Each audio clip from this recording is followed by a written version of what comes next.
Judicial custody में भेज दिया है। इस वक्त की बड़ी खबर, साकेत कोर्ट ने जामिया हिंसा में पकड़े गए 6 आरोपियों को 14 दिन की जुडिशियल कस्टडी में भेजा है।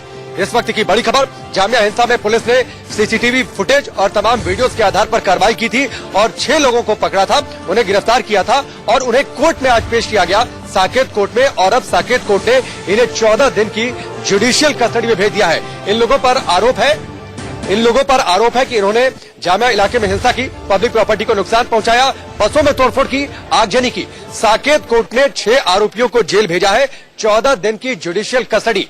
इस वक्त की बड़ी खबर, जामिया में जिस तरीके से रविवार को बड़े पैमाने पर हिंसा हुई थी, पुलिस वालों पर पथराव किया गया था, इसके साथ ही बसों में तोड़फोड़ की गई थी। आशीष सिन्हा हमारे साथ जुड़ चुके हैं, सीधे उनका रुख करते हैं। आशीष, 14 दिन की जुडिशियल कस्टडी, 6 लोगों को जिन्हें पुलिस ने गिरफ्तार किया था जामिया हिंसा के आरोप में। राकेश, आज इन 6 लोगों को साकेत कोर्ट में पेश किया गया। बचाव पक्ष की तरफ से ये दलील दी गई कि इनके खिलाफ पुलिस के पास कोई सबूत नहीं है और ये जो है ये सारे बेकसूर हैं क्योंकि इनकी क्रिमिनल बैकग्राउंड है, इसलिए पुलिस ने इन्हें गिरफ्तार किया। जबकि पुलिस का ये कहना था कि हमारे पास इनके खिलाफ पर्याप्त सबूत हैं। उसके बाद साकेत कोर्ट ने 31 दिसंबर तक के लिए इन सभी 6 आरोपियों को तिहाड़ जेल भेज दिया है, यानी न्यायिक हिरासत में भेज दिया है। कुल इस मामले में 10 गिरफ्तारियां हुई हैं, 6 को भेजा जा चुका है न्यायिक हिरासत में, 4 और हैं जिन्हें कोर्ट में पेश किया जाएगा। बिल्कुल, चलिए आशीष, हम आपके साथ आएंगे फिर वापस लौट के अगली जानकारी के लिए, लेकिन बड़ी खबर एक बार फिर से बता दें, जिन 10 लोगों को गिरफ्तार किया था, जैसा आशीष बता रहे थे, उन 10 लोगों में से 6 आरोपियों को 14 दिन की जुडिशियल कस्टडी में भेज दिया है साकेत कोर्ट ने। 4 तस्वीरें आपकी टेलीविजन स्क्रीन पर है। ये 4 तस्वीरें देखिए किस तरीके से जामिया की हिंसा भड़की है और वो आज जाफराबाद तक पहुंची। पहली तस्वीर, पुलिस वालों को किस तरीके से टारगेट किया गया। एक पुलिस वाले के पीछे सैकड़ों की भीड़ पड़ गई थी, कभी उसके गर्दन, कभी उसके पैरों पर लाठी, डंडे और पत्थरों से वार किया गया। उसके ठीक नीचे तस्वीर दिल्ली की जामा मस्जिद की तस्वीर है, जहां पर बड़ी संख्या में लोग जुटे और वहां पर प्रदर्शन किया है नागरिकता संशोधन कानून यानी सिटीजनशिप अमेंडमेंट एक्ट के खिलाफ। ये प्रदर्शन दिल्ली की जामा मस्जिद की तस्वीर है। ठीक दाईं और जो तस्वीर है ऊपर देखिए, जामिया में आज एक बार फिर से विरोध प्रदर्शन हुआ है, लोग बड़ी संख्या में जुटे, हाथों में बैनर और तकिया लेकर, और उसके ठीक नीचे आप तस्वीर देख रहे हैं, पुलिस वाले लगातार तैनात है, बड़ी संख्या में पुलिस फोर्सेस की तैनाती है ताकि सब कुछ सामान्य रहे देश की राजधानी दिल्ली में। नागरिकता बिल के विरोध के नाम पर किस तरीके से आग फैलाई जा रही है और इस कानून के बहाने, इस विरोध के बहाने, विरोध के नाम पर किस तरीके से हिंसा भड़काई जा रही है। आप 4 तस्वीरें देखिए एक बार फिर से।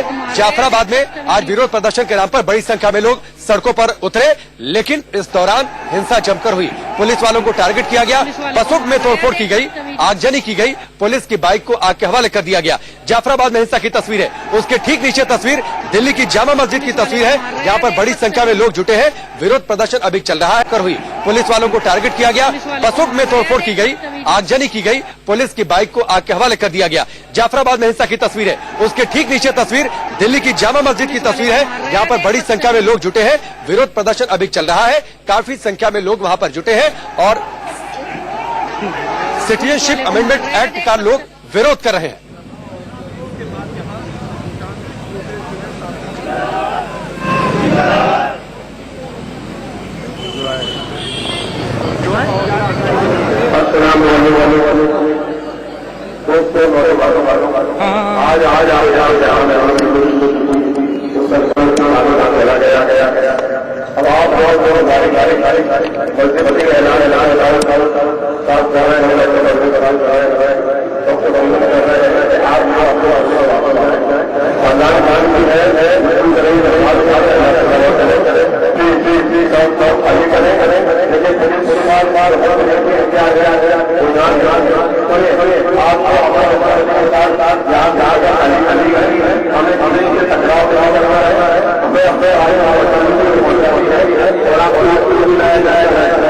किसी बच्चे को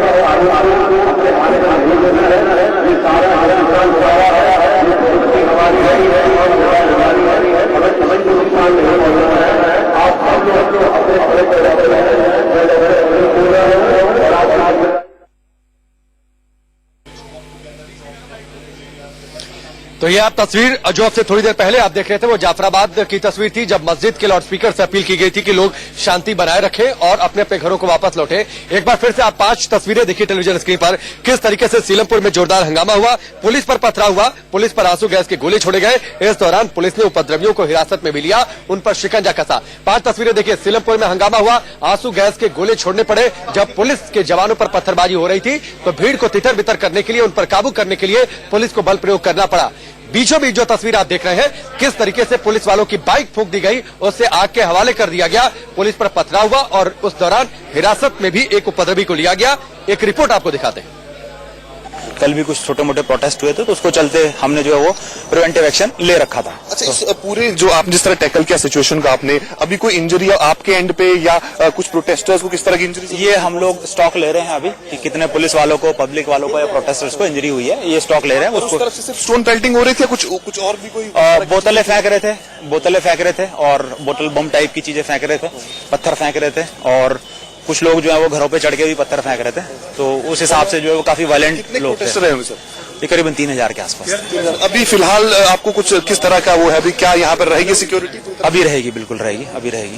ठीक है। ये तो हमारे साथ एडिशनल सीपी मीना साहब थे, जिनका साफ तौर पे कहना है कि जिस तरह से जो है यहाँ पर प्रोटेस्ट हुआ, इतना उनको उम्मीद नहीं थी। काफी बड़ी संख्या में जो है मॉब यहाँ पे एकत्रित हुआ और पत्थर और शीशे जो है वो यहाँ पर पुलिस के ऊपर फेंके गए। फिलहाल जो है वो सिचुएशन काबू में है, लेकिन यहाँ पर पुलिस डिप्लॉयमेंट बनी रहेगी। कैमरामैन प्रमोद दास के साथ अरुण ढांटा, इंडिया न्यूज। तो पुलिस से बातचीत की थी, एडिशनल सीपी से बातचीत की थी हमारे सहयोगी ने, ये बताते हुए कि सब कुछ अब काबू में है, धीरे धीरे हालात सामान्य हो रहे हैं। 3 तस्वीरें आपकी टेलीविजन स्क्रीन पर है। जामिया में हंगामा, आज भी विरोध प्रदर्शन वहां पर हुआ है, हाथों में तिरंगा लेकर, और साथ ही गांधी और अंबेडकर, महात्मा गांधी और बाबा साहब अंबेडकर की तस्वीर हाथों में लेकर आज जामिया के छात्र सड़कों पर आए, विरोध प्रदर्शन उन्होंने किया है, नारेबाजी की है। जामिया जलाने वाले किसके मेहमान थे? पुलिस को बुलाकर वीसी ने झूठ बोला। पुलिस देखिए गोलियां बरसा रही है हम पे। जामिया जलाकर किसको फायदा मिला?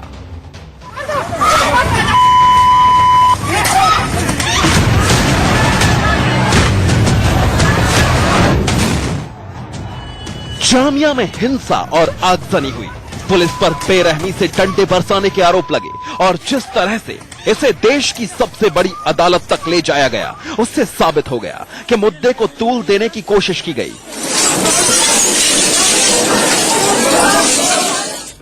लेकिन आज सुप्रीम कोर्ट ने सीधे तौर पर कहा कि इस मामले में दिल्ली हाई कोर्ट में सुनवाई होगी।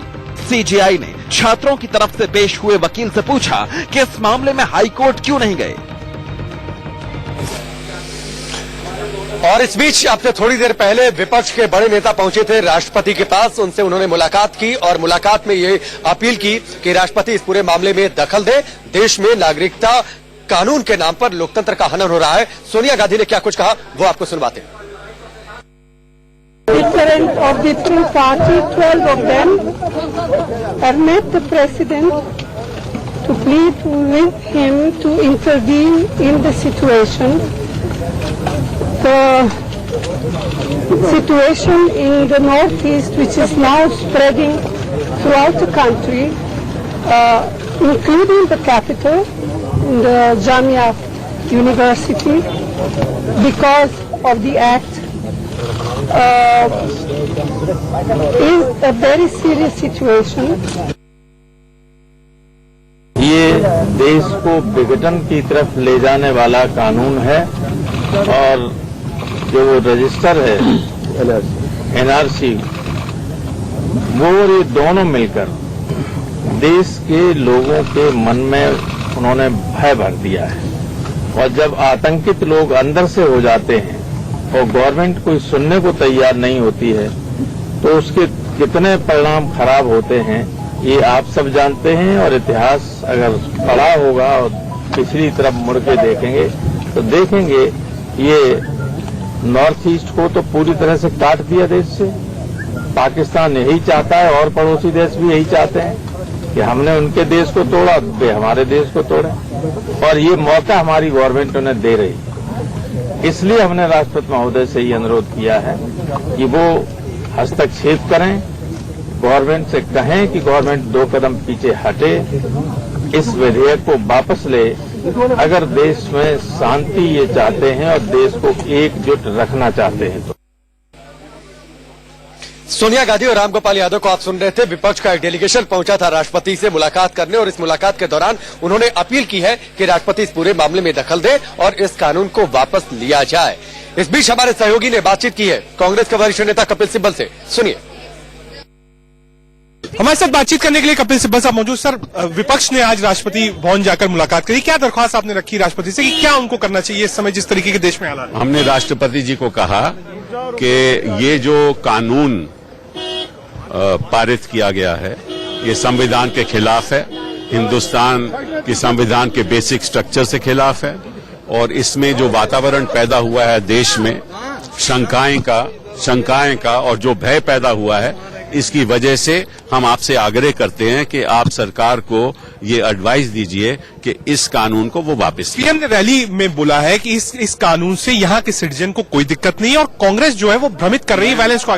पीएम को मैं बताना चाहता हूं कि अगर वो ऐसे आरोप लगाएंगे तो हम चैलेंज करेंगे, तो हम चैलेंज करते हैं उनको कि आइए डिबेट कीजिए, 1-to-1 डिबेट कीजिए और दूध का दूध हो जाएगा और पानी का पानी। जिस तरीके से आपने पाकिस्तान के साथ हमदर्दी दिखाई, जिस तरीके से आप लोगों ने नवाज शरीफ को गले लगाया, जिस तरह से आपने टेररिस्ट को रिहा किया, हम सब जानते हैं। हाँ, और इसलिए ये कहना फजूल बात है। ऐसी बात प्रधानमंत्री को करना उस पद को शोभा नहीं देता। तो मैं उनसे एक ही आग्रह करूंगा कि आप जो देश की समस्याएं हैं उस पे ज्यादा ध्यान दीजिए। आपका ध्यान ज्यादा पाकिस्तान पे जाता है, हिंदुस्तान पे नहीं जाता। जिस तरह से बातचीत करने के लिए कैमरामैन अश्वनी के साथ रजत राकेश टंडन, इंडिया न्यूज, दिल्ली। तो रजत राकेश टंडन ने बातचीत की थी कपिल सिब्बल से। ये बातचीत आप सुन रहे थे और इस बीच प्रधानमंत्री मोदी आज झारखंड के धनबाद में थे और वहां से उन्होंने कांग्रेस पर जोरदार हमला बोला। सुनिए। आपको समझ में आता है, उनको समझ में नहीं आता है, क्योंकि उनकी राजनीति की खिचड़ी नहीं पक रही है। भाइयों बहनों, फिर भी कांग्रेस और उसके साथी झूठ फैला रहे हैं, अफवाह फैला रहे हैं, अपप्रचार कर रहे हैं कि नागरिकता संशोधन कानून से भारत के एक भी नागरिक को, चाहे वो हिंदू हो, मुसलमान हो, ईसाई हो या पारसी हो, किसी की भी नागरिकता पर कोई असर नहीं होगा। यहां पर रुकेंगे एक छोटे से ब्रेक के लिए, बहुत जल्द वापस